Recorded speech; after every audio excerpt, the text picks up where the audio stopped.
This is Jackie Miller, your host of Out of Crazy Town, your guide to divorcing a narcissist. I have a wonderful guest on today. She is going to talk about how we can help ourselves when we are struggling in this journey of a high conflict divorce. How we deal with the stressors of that journey are so important. Shelley Williams is a health and wellness expert. She herself has been through a difficult divorce, and she has great advice for how we can help ourselves, our minds, our souls, our bodies as we continue on in this difficult journey. Listen in.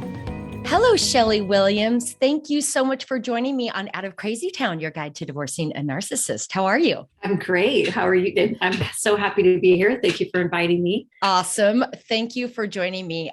So I think that this is so timely and so needed that you are here today, because this audience is really struggling and hurting. And I'm going to jump ahead a little bit. Spoiler alert, Shelley's been through a divorce as well.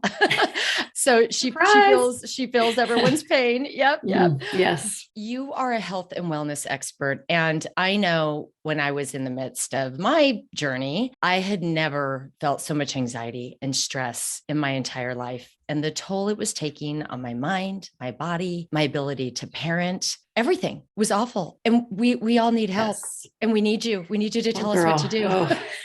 Well, I need me to tell us what to do, because it's an ongoing thing, right? The anxiety and stress, wherever it's coming from, and especially gets ramped up during this time, because it's such a blind side, even if you know it's coming, even if you are the one making the decision to split, to divorce, whether it's coming at you or you're initiating it. It is so foundational level to our whole being, and rocks our foundation to the core. And when we look at the word disease, if you break it apart into dis-ease, the root of pretty much, as we study, and I could cite, the Mayo Clinic and Harvard Medical School, but really the root of disease comes from stress and anxiety. Yeah. And, in high conflict divorces, which very often have someone with a personality disorder involved, the post-separation abuse kicks in and often is so much worse in the divorce than even maybe a tumultuous marriage. And so, like to your point, it doesn't matter if you're the one that chose to leave or the other party did. It's hell. It's crazy town, to allude back to your the title of your podcast. And so, if how we manage and deal with our stress directly affects our health and wellness. And so if we know that, we have the power to become sick from our mind, then we also must have the power to heal ourselves from our mind. And so just that little piece of information of like, whoa, how I accept and react and respond and manage what's going on has the foundational relationship to how I'm going to feel and make it through this, or be with us, or really participate in my life or not, to survive, to thrive, to crumble, is powerful knowledge to have. And so there's, some really basic practices we can do to keep our head on, keep our head above water, and even go beyond that and actually move through it in a higher vibration, so to speak. Yes. Absolutely. And I think that's why it's so good for people listening to realize there are things that you can do. It's not easy. Recognizing, just saying, okay, I am in this position. I'm feeling like crap. This is awful. I don't know what to do is the first step. Yes. Like it is in a lot of difficult situations. And then going out and getting the help and listening to podcasts like this and just thinking about things that you can start to do. You're right. Your energy is so bad and you're swarming in this vortex of negative energy.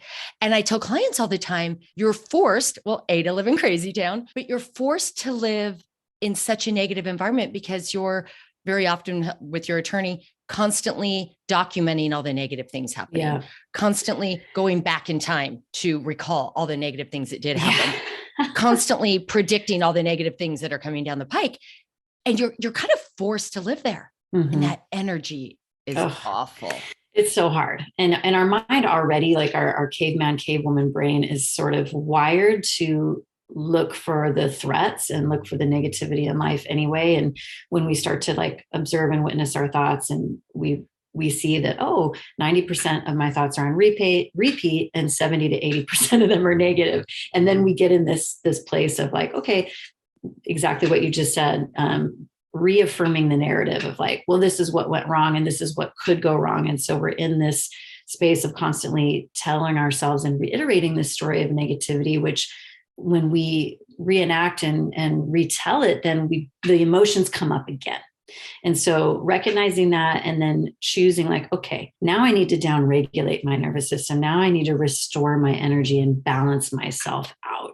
It's sort of like when we binge and eat too much sugar or drink too much alcohol or anything like that. Like there's the negative effect from that. Yeah. Just like there's a negative effect from self-talk and being in this narrative and story and living it. So A, recognizing it, and B, arming yourself with the tools and actually doing the work. It doesn't work unless you do the work. I used to have a roommate years ago that would be like, God, I just, I want to feel better. I want to feel healthy. I want my mind to be right. I want to be able to sleep well at night. I want to wake up and feel happy. Isn't there just like a pill I can take? And I would always laugh. And this, I was in my early 20s and was already working one-on-one and with myself with like wellness and fitness and as a professional dancer at the time. And so it was like, yeah, there's a pill you can take. It's called eating healthy, getting outdoors, exercising, sitting with your thoughts. The other pills you can take are, dealing with the symptom, but there's so many side effects that come along with that. Yeah. And really it just kind of takes you down the well deeper. Sure. And I sort of jumped the gun here because I was, I get so passionate about validating people going through this. But I want to take a second, folks out there, and tell you a little bit more about Shelley and why she's here today and why she is the perfect person to be talking to us about this, because I love that you are a surfer. My daughter's a surfer as well. I think that's so cool. And Thanks. You are the mother of 2 teens. And so we have that in common as well. Which I love. And I know you're an adventurer and you are a healing movement artist, which I love. And I know we talked today about that you needed to do your movement before you came on the podcast. I had to push you back a half hour. I'm like, I got to get my movement practicing, girl. Which we'll get back to that. We already alluded to it, but priority, right? Making it a priority. Yes. So here we go. We need to listen to the professional here. You were a former professional modern dancer, which is amazing. And I love that you say that you find great joy in connecting with people, because I do as well. And it's really, to me, it's one of the keys to happiness also, because you connect and we can help, especially based on things that we've been through. Yes. And, we're going to learn more about why you think that movement's a greater way to learn about our inner strength and facilitate healing and growth. And, laughter and joy is our superpowers, which I love. So yes, please help us today. Guide us through assessing the state of our personal health and from the inside out. Okay. We need it. Oh my gosh. I'll try. I'm here to share. For sure. Awesome. Okay. So we talked about how horrific this all is. Can we get into some, I don't know, maybe some practical things? Like we kind of were talking about the energy, where you tell me, where do you want to start? You're the expert. Well, yeah, let's talk a little bit about energy. Because, when we look at our being, we can all agree that we are beings. There's energy in there somewhere. Yeah. Sometimes it feels really low. Sometimes it's high, but we have energy. We're made up of like 4 parts. Basically, we have our physical body, we have our energetic body, our emotional body, and then our mental, our mental body. And so our energetic body powers everything. It's the housing and the main plug of the circuit board. And when it's really our foundation. And if we look at, for example, the chakra system, there's all these different energetic guides from different systems cross-culturally throughout time.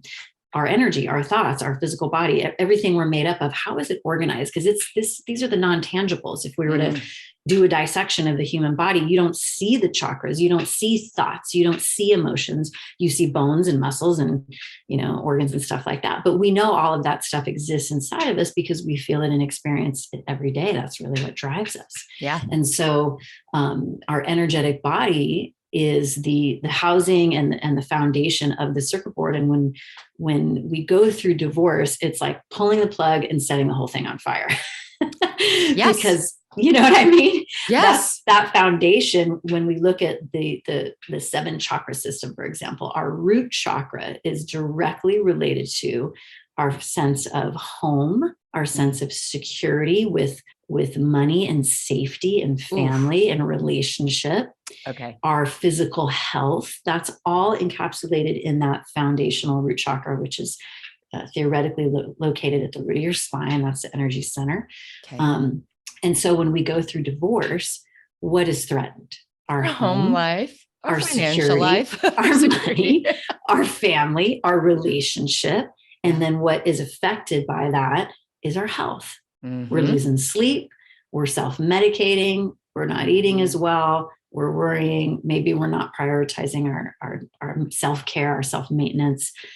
So self-care really should be called self-maintenance, because self-care sort of sounds like it's a luxury. I'm going to go get a massage, but really daily self-maintenance to up level our energy is what is key here. And the only thing is, that you talk about we have control over is how we, what do we have control over? We have control over ourselves, how we hear things, react to things internally, respond to things. Really the home that we live in, like there's the home around me, but the home that I live in is my physical body. Yep. And so something as simple as your daily movement practice. And, if we're speaking specifically about yoga, like my yoga, well, what is yoga? Yoga means to connect. The word yoga means to connect. To connect what? Body, mind, spirit, via the breath, via your attention, right? So any movement practice I do, and that's why I love surfing so much, is because it's my yoga. It's me focused on what I'm doing in the ocean, in an element, right? Yes. With specific intention, with breath, the practice of yoga, walking, running, riding the bike, your Zumba class, whatever it is that allows you to focus your mind for a sustained period of time with physical movement directly changes prana, we call it, or the energy or quality of your mind. It takes the waves of the mind from crazy to a little steadier or to a lot steadier. And that's the primary effect that our daily movement practice gives us, is it calms the mind. And, that just explains so many things. I think that a lot of us inherently notice about exercise. Many times you're forced to take your mind off to focus on whatever it is you're doing with your movement, right? So you finally give your brain that vacation that it so desperately needs. It desperately. Yes. It's a moment of vacate. It takes you away. And, and myself, when I, exercise. What's your thing that you love to do? It's changed over time. Yeah. I used to need the hardcore cardio outlet. Yeah. I don't need that anymore. And I think that a little bit, and I'm not knocking hardcore cardio to anybody, whatever makes it was a good thing I had it, because it was burning off stress hormones. I think it was a little bit also almost a trauma response for me, because I was going so hardcore. So it used to be a bunch of CrossFit, and then it was spin, which was great. Really hardcore spin. And now I'm calming down and doing yoga and stretching. And yoga can be hardcore too. Well, it is, yes. And strength work and just things that I don't feel like I have to beat my body up as much, I guess. Sure. To get to feel good. But so I just like doing some strength work and whatnot. And you guys, I recently had the pleasure of taking one of Shelley's, or doing yoga with Shelley as the yogi. It was amazing. We had a good time. We did. And it was just and to your point, yes, it was amazing to have the movement and the exercise, but the energy that you give off and that you conjure up, I guess, was awesome. So I just have to point that out. Thank you. And just to thank you so much for saying that. And I have to say, like, I could say, oh yeah, you're welcome, and it's all me, but it's really not. I'm just the guide. I'm kind of like, here's the garden, take a step in. And it's really your interaction with it. The fact that you're doing it, we say like, oh, I got to go work out, which is a great term. But what's interesting about the concept of working out, it's really working in. You're working out, but you're working in because of how it affects you, right? How it affects your mind, how it up levels your energy. Also there's the natural side effects of, oh, my body feels and looks better. I'm digesting my food better. I'm sleeping better. Yeah. I try not to make any like major decisions or send any special texts, we'll call them, like, sometimes you're like, I got to send this message, but I don't know if I should say this or this phone call. Try not to do anything like that until I've done my self-maintenance, my daily movement practice. Cause I just 9 times out of 10, I feel different. I feel clearer. I get some sort of insight or like, that one thing that I felt like I needed to say, maybe I didn't need to say, or actually, no, I do, what I mean? Yeah. And so when we're in this process of separation, divorce, post-divorce, because let's be honest, as we all know, have been through divorce, it doesn't end when the document is signed. It's just starting, girl. No, sorry to disappoint anybody out there. I had a client told me yesterday, she said, my attorney just told me he's estimating 2 more years of this. I was like, oh Lord. Okay, Yeah. let's breathe. Right. Yeah. Right. It's a marathon. It's a marathon. And especially when you have, kiddos and you're co-parenting or parallel parenting. I just learned that term the other day. Yeah. Oh, you did. Okay. Yeah. Parallel That's parenting. a thing. Right. Then, it's a continued relationship with your ex. And so how we show up to that and how we can show up to that as our best self and not be in a state of, crazy anxiety and reactivity and disease. Like, let me get my head on straight, literally. Yeah. Well, you pointed out some very important things, which I love. You said, oh, you're going to sleep better. You digest your food better. And I was going to point out earlier, the main things that happened to me when I was so stressed out are things I see with other people. And it was anxiety, insomnia, weight loss, hair loss. And so you've got to go and find somewhere. Yeah. There's a great, stop. Make it stop, especially the hair loss. Yeah. My hair's all I got right now. That's right. Wait a minute. I can't lose that. Anything, but not the hair. Yeah. Not the hair, especially for us women. Oh my goodness. Yeah, there's a great allegory, if I could share it with you for a few minutes, that I remember learning this from one of my root teachers. Max Strum is his name. And he has 2 great books and is writing a 3rd and 4th that I want to recommend. One is called A Life Worth Breathing. And his name is Max Strom, Strom. And his other book is called There Is No App for Happiness.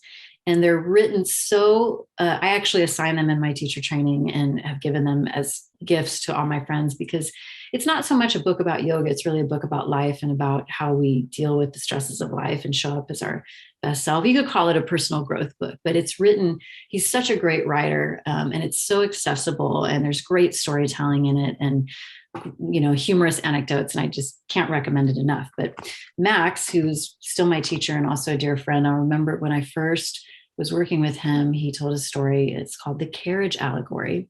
And he says that, if we look at the carriage allegory, the carriage itself represents the body. The horse represents the emotions. The driver of the carriage that's sitting up in front, dealing the horses, represents the mind. And the passenger represents your soul, your spirit. The average state of the people, and especially people who are in crisis and trauma, and I think we could all agree and raise our hand that going through divorce is a time of crisis and trauma and drama. So the average state of a person in crisis, their carriage is in total disrepair. The horses are wild. The driver's drunk, and the passenger is asleep. Where's this train headed? Yeah, off a cliff. Off a cliff. Yeah. Yeah. So not good. So not good. And the practice of mindful movement, we'll call it, because I love yoga, but I'm not limited to yoga postures on a mat. To me, anything that you interact with where you're present, you're breathing, and you're moving with your body and in nature, if you can get outside. I love yoga. that you said that. Because it's just like giving permission for the days that, and I'm going to want you to get into this, but for the days that maybe you can only do a little, it's just, that's good. That's really good. 15-minute walk around the block. Let me breathe. Let me notice the trees. Let me move my body. Oh, my arms are moving. Okay. Yeah. I'm in my body. I'm alive. There's something happening here. So that practice with the attention to it, we'll call it yoga just for the sake of it's easy, connecting mind, body, spirit, repairs the carriage, steadies and tames the horses, calms the driver, which is the mind, and awakens the passenger, which is the soul and the spirit. That's the result. And so when I heard that story, I was like, wow, yes, let's do that. Yeah. And when I, first started practicing yoga, or just my movement practice with more awareness, because I had been doing it for years before that. I'd been a dancer and a professional or a competitive gymnast, not a professional gymnast, a runner, all these different things. I'm a very, physical, athletic person. Mm-hmm. But when I started learning about that concept of really applying your attention, intention, and mindfulness with breathing, with really focusing on what you're doing, not for an outer performance, right? With dance, it was always about outside performance, about how you looked and what the audience was seeing, but really for the internal experience. That completely changed it for me, like 180 degrees. And I felt like, wow, this is my medicine. I got to share this with people. So powerful. And it's so simple. Yep. I love that. I love that because sometimes I'll have guests on and, maybe you've written a book, or for me, it was my podcast. And for you, it's, I have to go out and show people this. And it's just so great when you sort of realize how you want to help people. And so I love seeing your face light up when you say that and your passion, because you really, how important this is. Mm-hmm. You lived it, and, you're living proof that this is what we need to do. It's an absolute privilege. Yeah. And, one very important aspect of all of this is that living in this crazy world, we feel like we have no control. That's, to me, the scariest part. There's fear of the unknown. What's the other side going to do? Which ultimately means we have no control. We're scared that we have no control over what's going on out there. The only way I found to make yourself feel better is to do things that you can control and only focus on those. And I feel like this is what that is. Mm-hmm. Yeah, it's true. I think that's great advice. Yeah. Right. Acceptance. We do this program at the local art lab for kids ages 7 to 17, and we teach them tools, wisdom tools, as well as like how to make art and move your body and breathe. It's very, fun and applied for kids. But one of the tools that we teach them, these are all tools of the mind, mm-hmm. And of reaction and, response, is acceptance. Yeah. Like accepting what you have control over and what you don't. The first question we ask the kids, and we do an 8-week series, is who controls the universe, or what do you think controls the universe? And then they go around and they say their different ideas, and we have a little discussion. And the second question is, and who controls your thoughts? Who's in charge of you? And we go around and we say, we realize, I'm in control. I can choose my thoughts. And I'm not the person, that the spirit that's living inside of me isn't necessarily my thoughts. My thoughts are like weather that come in and out, and they're changing every day. Yeah. Right. But the person, my spirit, my soul that's observing my thoughts, it can kind of step back and look at it from 10 feet, 20 feet, 30,000 feet and go, that's how I feel today. And this is social emotional learning, which I didn't start learning till my 30s. I wish I learned it when I was a kid. And so even as adults now, it's like, wait a minute. This thought I'm having right now, like this is the only thing I have control over. I can choose to change it, or change the channel, or just recognize like, wow, I'm having a bad day, and I'm like a dog on a bone right now, just like chewing on this thought, Yeah. And if you've ever remember Caesar Milan, the dog whisperer? Oh, yes. Remember that show? Yes. So what does he recommend you do before you try to train your dog? Run the dogs. You got to take them out and walk them and run them before you train them. Because they got to get that energy out. And we got legs. We're not so different from our canine friends. That's why, like, that movement practice, run the dogs. That's really interesting. Run the dog. Yeah. Yeah. And then I'm pointing get at it all myself out for those of you who are listening. It was the same with our toddlers, right? What can I do to like get all the energy before? Totally. And then identify thoughts, right? Observe thoughts, maybe change the pattern a little bit. All right. So the only thing we have control over is our thoughts, or how we react and respond to situations, right? So acceptance is a huge tool. Sometimes acceptance can feel like giving up or surrender to people. It's not. No, it's just like, okay, this is the situation. Right. I see it, I accept it, and then I choose my action. Acceptance plus action, right? I choose my action around that. Inaction is a choice, choosing not to do something, and that can be powerful. So can choosing to change it. So can choosing to engage with it or disengage with it. We have a choice how we react and respond to things. And, with that radical acceptance is something we talk about in the divorce coaching world as well, because exactly as you said, if you don't just acknowledge this is what it is. Do I like it? No. Is family court fair? No. Is what they're doing legal? No. This is what it is. And unless you can get to that level of radical acceptance of this is where yours, what it is, there's no platform to jump from. I can't sort of help you because we need a start point. And where you're at, you have to accept where you're at. Right. So we can go. And then you just do damage control. Yes. Right. Yes. I have one more great story I want to share. Just to that point. I love storytelling. And I have 2 brothers and 2 sisters. I come from a family of 5. And my 2 brothers and my dad are like amazing builders. They can build anything, houses, cars, plumbing, electrical. They're amazing with their hands. My older brother told me this story. He was putting a wall up in the house. They were changing a wall.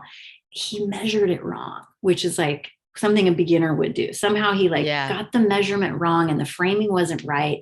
He was throwing a tantrum and, oh, damn, just like expletives and like, I can't believe I did that. He's relating this back to me that my little brother was standing there watching him, not saying a word, holding his tools, waited until he finished throwing his tantrum and was like, yeah, let's fix it. Yeah. Like, but we get so tight, like in that tantrum place of like, I can't believe, oh my God, I measured this. How did I get here?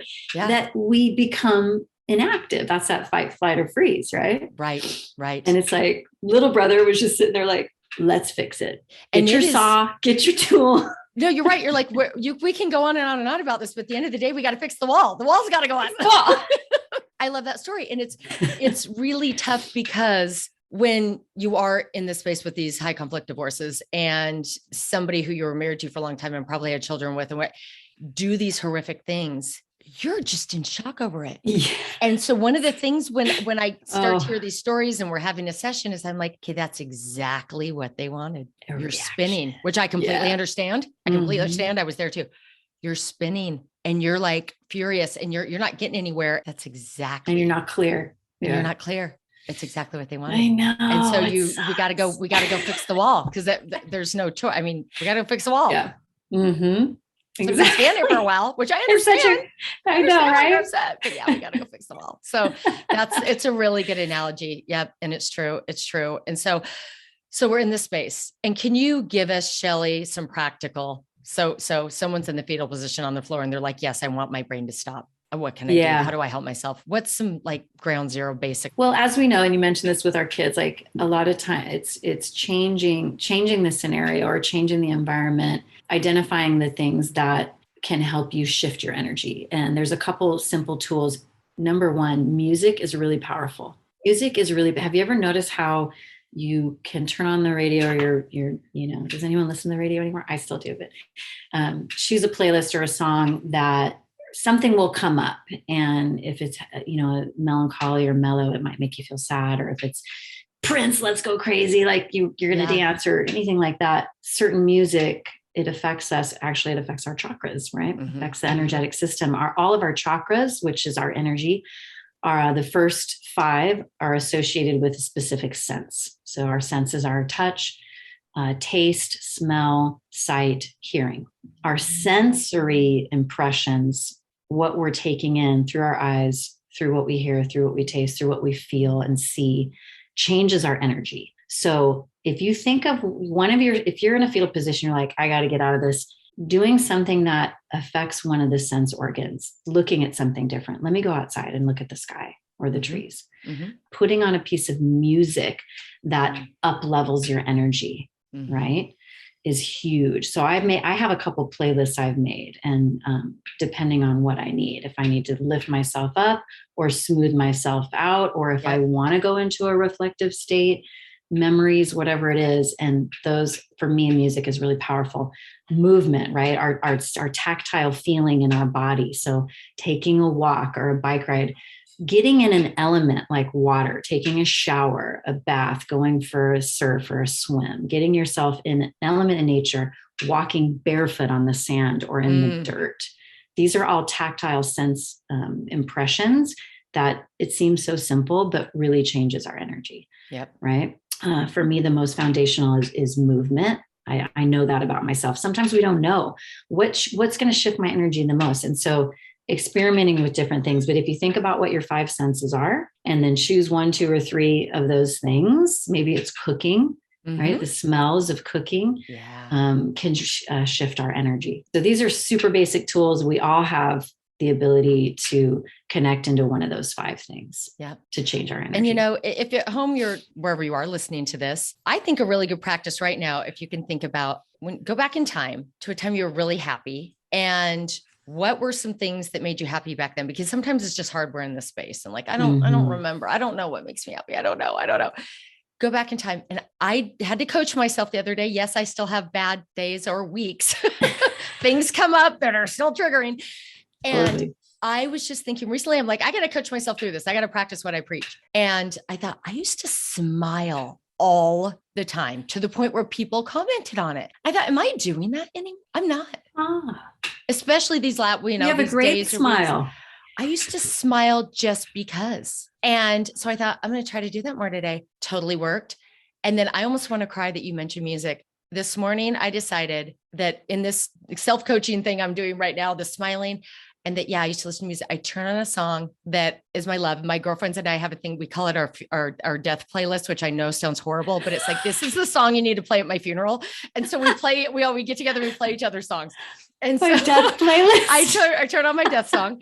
I know it sounds completely opposite of what it is. It's your anthem. It's your anthem. And I danced. Right. Yes, I'm a dork. I'm a total dork. I danced, but I have not felt like that in so long. So awesome. I applaud you. And you're so good at this. You're so good at podcasts. You should do them professionally. Okay. Here we are. You just reminded me of the most basic thing when you had asked me, what are 5 things you can do? And I talked about music or this or that, or what if you don't have tools? What if you don't have food to cook or a TV to watch, or you're locked inside and you can't go outside and move your body, or, you can't cook food, whatever it is. You're in your car driving to your mediation appointment and you need something right now. Dancing, is the oldest form of yoga. Dancing. What do we used to do in ancient traditions? We'd gather around a fire when somebody died, or somebody got married, or somebody was going through puberty, or a wedding, whatever it is, probably a divorce in Asian cultures. We gathered around a fire and we danced to music. Yeah. This is how we celebrate and process things. Movement with music. That is huge. You can even do it in your car. I do it with my kids on the way to school. We do like chair dancing in the car. Yep. Right. Yep. And then when you drive up to somebody they know and they go, Mom, stop. Yeah. Mom, you're stop embarrassing now. me. Okay. Yeah. Oh yeah. I'm in that phase for sure. Turn the radio down. You're embarrassing me. Oh, I'm like, actually, I think some people actually think I'm cool, but okay. I think I'm awesome, but okay. So dancing is huge. It changes your energy, right? And then what's the most basic thing is to take a deep breath. Yeah. Like this, let's do it. Can we do it right now? I'm going to be cheesy. Yes. Let's take a deep breath right now. Just a big old everybody inhale. Out here listening need it. Mm-hmm. And then a big exhale. I'm going to do the visual. So if you're watching the YouTube version of this. Okay. Yes. We gather all the wisdom, all the stuff that's going on, even the bullshit. And then you French press it, you compost it and you bring your hands down to midline. I love it. I already feel my blood pressure dropping. Down regularly. Yeah. That is the free, accessible at any time, unless you're underwater. Yes. Accessible at any time is to take a deep breath. It sounds so cheesy. It's so simple, it's stupid. But it's so simple. It's so simple, it's stupid. But it's so simple, yet it's so complex. We forget to breathe. No, just Seriously. Really do. I don't even think during the day, if you're stressed, you don't even realize that you're holding breaths because your tension isn't, and you're not inhaling all the way. And I will tell people, we'll coach through before a custody evaluation, or they're walking into a hearing. Somebody was just texting before we got on, go in the bathroom stall right now, sit down. I'm commanding you, and you're going to inhale and exhale 4 times before you walk into that hearing. Good. See, you're a breath teacher. Okay. Yes. We forget. You have to. And our lungs are actually our average shallow breath that we take when we're just cruising around doing our thing. Not to mention we're stressed out, but we're just cruising around, going grocery shopping, taking care of family work. Our average inhale, exhale is 600 cc's. Okay. Our lung capacity is 6,000 cc's. Oh my Lord.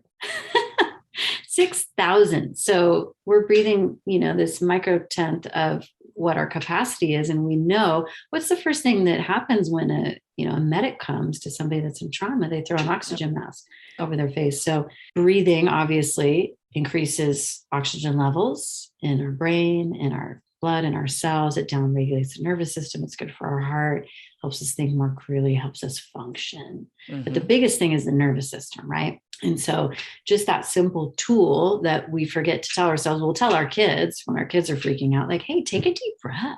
But we forget to tell ourselves. Yeah. That's the hardest part about breathing, is remembering to do it. Yeah. It's an involuntary response. We're breathing all the time, but to consciously take a deep breath.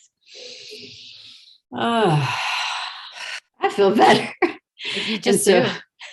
And that's why with movement practice, when we talk about it being anything can be yoga, if you're consciously breathing deeply, you're consciously paying attention to what you're doing. It takes it to a whole nother level. It's profound, really. So, we have all these like breath work classes that we can go and take or listen to and that are available to us. which are great. It's nice to be guided. It's helpful. Yeah. One breathing practice that I can give you right now that anyone can do, that anyone can remember, even the most skeptical skeptics, is 4-7-8. Okay. Inhale for 4 counts, hold for 7 counts, exhale for 8 counts. 4-7-8. Inhale for 4, hold for 7, exhale for 8. Why do we want to use that? You can use any ratio. If that feels like it's too long, you could inhale for 3, hold for 5, exhale for 6, but we want our exhale to be twice as long as the inhale, because that's the down regulation of the nervous system. Okay. Is the exhale. I never understood why. Yeah. That makes total sense. Okay. Right. So that's a really simple one. Basically, just sort of in recap, Shelley and I know the level of stress, the turmoil. You are where you are. So what can you control? Your thoughts, how you treat your body, the things that you do for it, and it will help you on the journey. Because as you said, it's a marathon. So you've got to do something. These are simple tools. Yeah. So basic. Yeah. Right. Yeah. So Shelley, you are amazing. How can everyone find you? Thank you. Thank you. I know that you can go to yogamitra.com, which is your website. So yogamitra.com, Yes. right? And what does that mean? So yoga means to connect. And the word mitra is a Sanskrit word also that means friend, promise, covenant. So it's connecting like-minded friends, connecting friends. Okay. So that's why I chose that. Awesome. Yeah. And you do like one-on-one sessions, right? I do a lot of things. I do one-on-one sessions, either live in my home studio, or I can come to you, but I really prefer my space because it's an amazing space here. I also do virtual sessions. Okay. And then for the last, I had a really wonderful boutique Pilates and yoga studio in Hermosa Beach for about 10 years, the Pilates Room and Yoga Lounge. And it's still there, but we sold it to a wonderful girl years ago. And then since then, I started Yoga Mitra Teacher Training School. So we do educational courses for people who are wanting to learn more about the practice of yoga, learn more about Pilates, health, wellness, nutrition, functional agility, even functional medicine and Ayurveda, because we deal with the functional medicine through nutrition and vegetable green-based supplements. So that's a part of what I do with one-on-one and also groups. And then I have teacher training. So for people that want to learn to be healing movement artist teachers, we have our teacher training school. So there's a whole educational component that I do both live and virtually. I have a whole bunch of online courses that are available self-paced, but also that I'll do live cohorts periodically throughout the year where I'll guide people through the courses. Awesome. And one of my favorite things to do is to take people on retreat. I was just going to say. Yeah, we do global international retreats as well as local retreats, anywhere from 3 days to a week long, and where we get to go live the rhythm, right? Live health and wellness and fun. And my favorite place that I like to take people to is down in the Osa Peninsula in the southern part of Costa Rica. It's an hour away from the nearest town. It's right next to the Corcovado National Park. So you are off the grid and living in rhythm with nature and the sunrise and sunset and in and out of the ocean, practicing yoga and movement, little meditation and breath work every day, twice a day. We have excursions that we do and amazing healthy food. And so what I love about this one is there's really only, depending on daylight savings, an hour or two time difference with going to Costa Rica. So you come back from this trip feeling so good, so vibrant, so healthy, right? Because you don't have the jet lag thing. You've been eating great food, and we have fun. We have cocktails before dinner. All right. Now you're talking my language. It's a fun trip, but it's a raise your vibration type of experience. So there's always a theme involved for the week. And one of the things that you and I and our friend Anne have been talking about is actually creating a retreat experience for women going through separation and divorce. And that is on the horizon coming soon. Stay for tuned, our listeners. folks. Yep. We are working on that project. Yes.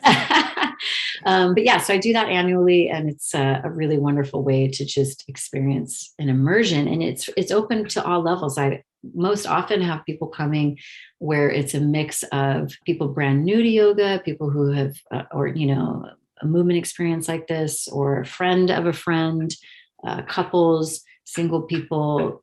So it's always a very mixed group, and we have amazing experiences together. That's awesome. So as you said, you're in the Los Angeles area, but you also do some virtual stuff. And I know when I've been on your website, you have some cool, sometimes like cleansing, right programs and all other kinds of stuff. So please go to yogamitra.com and check out Shelley. You need it. You need it.